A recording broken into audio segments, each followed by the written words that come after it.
isn't that big of a problem for Skylar to try and, get some damage in. So what do you think? Still Natan? No Natan? Oof, man. What? I If they think go for Natan, makes sense. Geek can go for Beatrix again. Yeah, they can save it. They have last pick in the second phase. Okay. So they can just go for a pick for Lemon first. What would that Valentina? Lilia Feramis, Valentina. The choice is mine. Oh, Xavier! Okay. against the Baxia. Yeah, against a Lapu as well. But the Lapu, yeah, that's a bit of a It's bit more concerning. But yeah, yeah. But he won though. Because he has more range. What? Lemon will win because he has more range than a boy on the Navaria. Just So- kidding. True, he's global. Exactly. Global ult. It's a range victory, but we don't know how it's going to play out, especially in the middle of a big fight. But if everyone's corralling together, especially if Vin can maybe pull people together by sealing off areas with the barricade. Oh! Beloy. What a menace. You slick, big brain Beloy man, you. Selena, a signature pick back in Season 10 Oh, no. and back when he was in Onyx PH. The Selena that gave a whole lot of troubles to a lot of teams at M3 as well. It's back. And the combo with the Novaria as well. Exactly. That makes it a lot worse. And the Xavier is going to be very vulnerable to this. Unless he stays at base. I mean, technically. Yeah. Return, sure. Okay. Gold lane for Skylar now. Alchemy. The art. Last pick, it's going to be the Brody for a bit more utility. But against all of this threats, man, the neutral objective, like the Turtle or Lord, is up. But here it is, ladies and gentlemen. Let's welcome you into the land of Dawn for the decider game between the King Slayers and the Pillars of RRQ. Will it be enough? Will Lemon as well as Vin be enough to break the 5 consecutive win that the King Slayers have built for themselves? The decider is here, the decider is now, and we will be able to answer it very, very soon. One thing to note, though, is Irad does have his signature pick here on the Fredrin, but with so much utility, so much chip damage available, you have to wonder how well it's going to go. Good damage earlier. Exactly. What about here, Beloyski with his choices? What is this telling us, Arashi? Inspire for more spammable spells, for more utility, vision as well, and Wilderness Blessing. He wants to roam around, he wants to pressure, and look at this, early on, just so much poke already coming through for Geek. A boy with the Rupture as well, he wants to get some more damage, and so does Luke. They all know that the extra stats in the middle of a big fight will matter the longer the game goes. It all adds up. And the problem is now for Lemon as well. Uh-oh. Might be a kill here. Oh, the Lycan bounce into the base. He just needs one more hit. Beloyski jumps in. Oh! A misplay from Geek Fam, Beloyski and Chidera. But it's a good shot from a boy to recover from it. It was Vin, luckily, who got the kill for Geek Fam. And that's a 1-for-1 trade here. A boy goes in for a little bit more, still able to get out. Doesn't do any more damage onto Skylar, but there it is, the early trades packing in. And the fact that Beloyski and a boy are an ongoing threat already in the early game, especially we know Selena, pre-level 4, already has that amount of impact. Uh-oh. You can see that they're buying a lot of time as well because Lemon cannot necessarily walk. He has to kind of rotate around the buff, around the blue buff, if he wants to go to the top and the side lanes.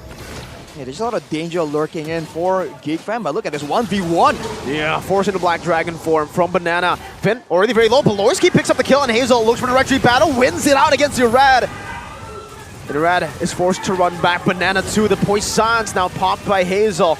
Lemon trying to zone them away. Irad's trying to recover and take it away, but I believe it was Hazel still who got that green creep. Well, Irad has more EXP, so I think he got it. A bit too close, though. The point is, Geek Fam are the ones pressing the tempo. And with a Brody, Skylar has more to say, and he did kind of set up that outplay on the bottom side of the map earlier. But aside from that, nothing really can happen against a Roger. And the mid lane, that's usually so important, so impactful. With Lemon being on a Savior, it's going to be so slow to really ramp up in damage. Later on though, maybe it will be valuable enough to just concede all this control in the early game. But that requires them to push it to the late game, does it not?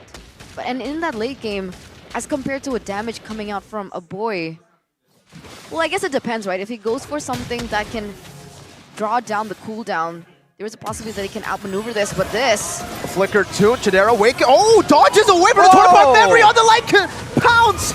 And now with the wild charge defensively by Vin, Chidera was able to take that kill away, and Irad now gets shot down, one more hit, and the trap connects, slows him down, another arrow from Beloy.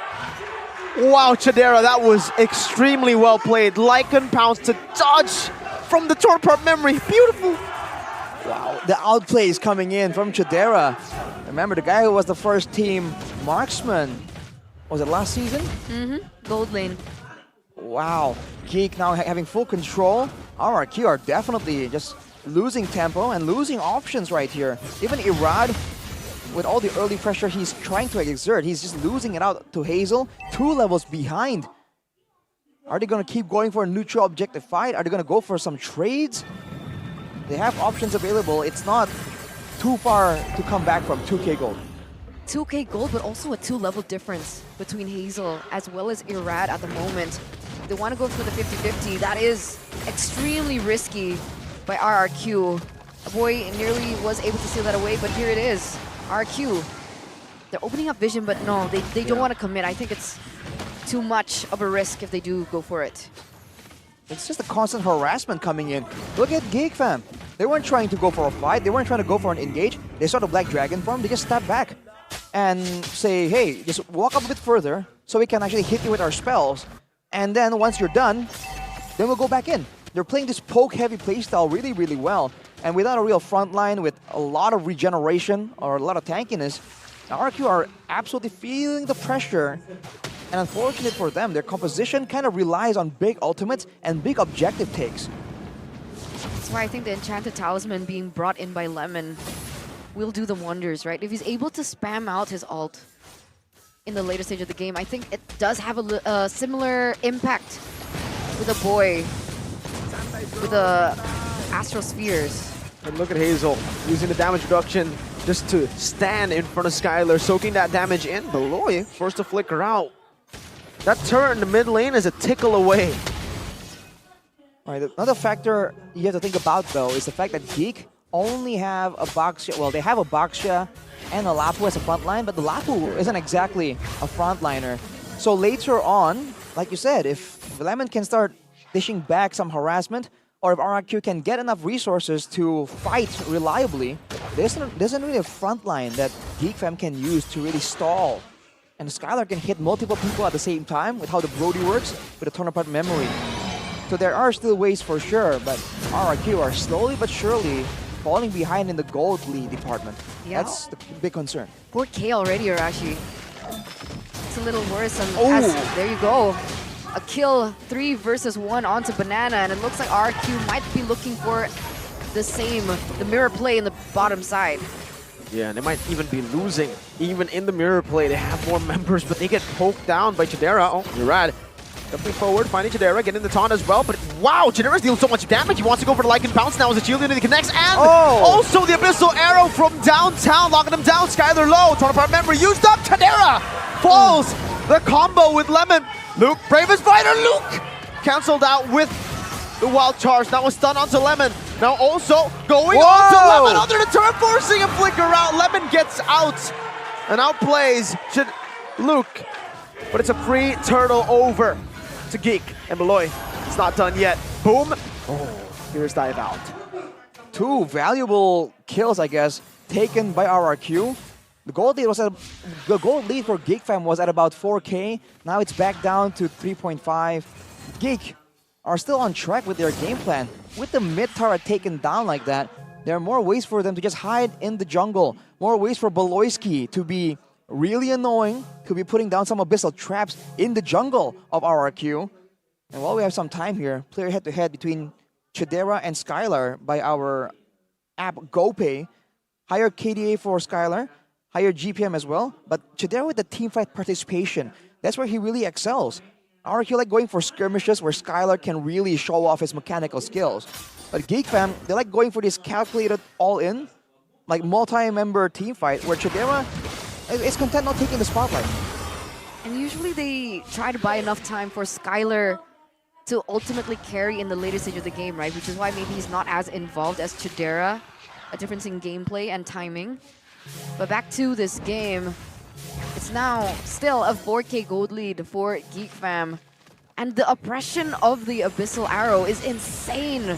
And the traps coming in, there's absolutely no visibility that RQ can work with. Oh my god, a Dawning Light comboed in with Irad's damage. Now onto Beloyski, still able to kite away, and the Abyssal Arrow too. One shot away, a good stab over, but Irad, if he gets chunked, if he gets traded in for just a roamer, I don't think it's worth it. Vin hits the wall, but that's just it. Only the wall. Aggressive play from RRQ, but for a roamer, surely that isn't worth it. With the next objective spawning in 10 seconds, Irad will be able to roll in. But what can RRQ do? They use so much just to secure a kill onto the roamers, and that's without the team. That was Geek fam unprepared, reacting to an unexpected play. So what do they do, right? I mean, I guess that's already a good trailer as to what we're about to see, right? They're able to utilize Lemon's damage from that kind of range to start something, to build up for something, and for Skylar to go for the finish, perhaps. But this Lord dance doesn't look like it's going in favor of RQ at all. They're being zoned out completely. Oh my god, wait, the Lord? Hold up. Wait, hey, Lord? Lord? Happy feet? Lord dancing? Wait, Whoa! wait. Ladies and gentlemen, hold up. That is... What? Wait. Now with the taunt over. Beloyski taken out. The Lord is still bugging out. Look at the bits of it all. Still able to get out. This might actually... Guys, I'm not even joking. This might actually be... Okay, okay. I was scared that it would be like a full, complete reset. But it's back. We're back. Okay, Hazel's 2 levels above. No Beloy in Black Dragon form. Luke as well with Bravest Spider now looking for an opening. Has been going to be taken very low. Boy in the back. Also taken down by Banana. Oh, people. That's a retreat battle. Irad wins it in the end. And Geek fam back away, but... Oh, man. That's a big steal. A crazy turn of events right there. Both EXP laners diving in, but a boy gets taken out by Banana right there. With the Lord right here, that's another front line to take some of the poke damage. That works absolutely great for RRQ. Irad now getting jumped on. With the Bravest Spider there, Skylar stealing a whole lot of damage. Short of memory 2 comboed in. The stun into the wave. Skylar gets the last hit, and RQ will be able to utilize that advantage. Oh, and then Abyssal Arrow onto Banana. No more though. I thought it was on Skylar, but Luke was able to defend Skylar away from it. But what initially looked like Geek's entire objective to win, with RQ picking it up, that's actually taken away that gold lead by just a bit, right? 3K now, as compared to what was almost a 5K gold lead for Geek. And RQ, they're going to be able to push that topside turret, not until completion, but that does buy RQ a little bit of time and a little bit of a win. And look at how much they're respecting Geek fam and their potential. They could have gone for the topside turret, but they back away, just concerned about the punishment coming in. But oh man! That's the combo, man. That's how disgusting it can be. They used the Sphere and Renner Apathy combo earlier. Now it's the Arrow and the Sphere. Is is Beloyski building damage? Well, he has a Divine Glaive and a... Okay. Is that a Starlium? Yes, it is. So damn it's it. a Starlium that allows him to actually do true damage when he uses his ultimate, which is the Shapeshift. So hey, that could be a kind of hidden exploit, quote unquote. But looking at the items, look at Chidera. A more normal build for Chidera with the Has Claw, so that's a lot more sustainment. So a lot of DPS is required to take him down. But aside from that, Lemon though, with the Truncheon, that's the damage coming back in. It hits more people, it can be spammable as well, and in a full-on long-duration fight, it could be better. Whoa! A random flicker in. He thought there would be more members there. Abyssal Arrow now connecting onto Banana. Astral Spirit locking him down, and Roger just picks him up with a Lycan Pounce now, looking for more. Purifies in. Luke goes in for the stun, unable to find more. Skylar's Oh, low, no. very, very low. Beloyski's looking for the arrow to finish him off once and for all. An abyssal arrow into the shield unity, and Irad gets comboed. 2. Hell, all the way. Vin almost gets shot down too. That was insane. So unlucky. Vin Super. went for the big play there, but he flickered over Hazel. That's what we're talking about. RRQ is great at just surprising their opposition with explosiveness. But when it doesn't work out, it looks very jarring. You know, just not like good. that, the gold lead is back. But I mean, RRQ, they have some more items to deal with. The amount of Athena shields being built, though, is so understandable right now. A boy with the angles. Lemon is half. Skylar is half. A boy is legit just playing around with them, man. And another Oh, shot no. to Skylar. A boy is disgusting. Not giving a single chance over to RRQ Hoshi in the 14th minute of the game. They're suffocating. Again, the poke. I think they were banking that Lemon could match or even outshine the poke coming in from Beloyski and a boy, but truly it really hasn't. Not yet anyway. Not quite just yet. And I think where he really shines is if they go for a fight and it's a small corridor. It functions almost like a low Yi, where you can put down your spells and you can spam it out. Especially if Lemon can get to the full charges. And if the front line can take the damage like this, you can see Lemon does have output, but look at that, Irad! Deleted! That's the tank. That's the man you want to be frontlining. He took the damage and he couldn't handle it. Now it's Vin, Banana, Skylar, and Lemon to defend. Up top, the turret, vulnerable. Chidera will go to Lycan form to deal with it. A few Astral Spheres dodged away from Chidera, gets rid of the turret up top. Now a wave in the mid lane. A Bravest Fighter by Luke as well. Has the flicker, can go for it. Banana gets mounted! Oh my god! Deleted Luke now in the midst of it all, jumps in with the Bravest Fighter into the back. The Abyssal Arrow from Beloyski finds another, and it's a wipeout! The alien and the captain isn't enough to save the Kings from the Kingslayers. And they retain their reputation. They retain their title. The King Slayers once again reign supreme over Rex, Regum Kaon, the kings of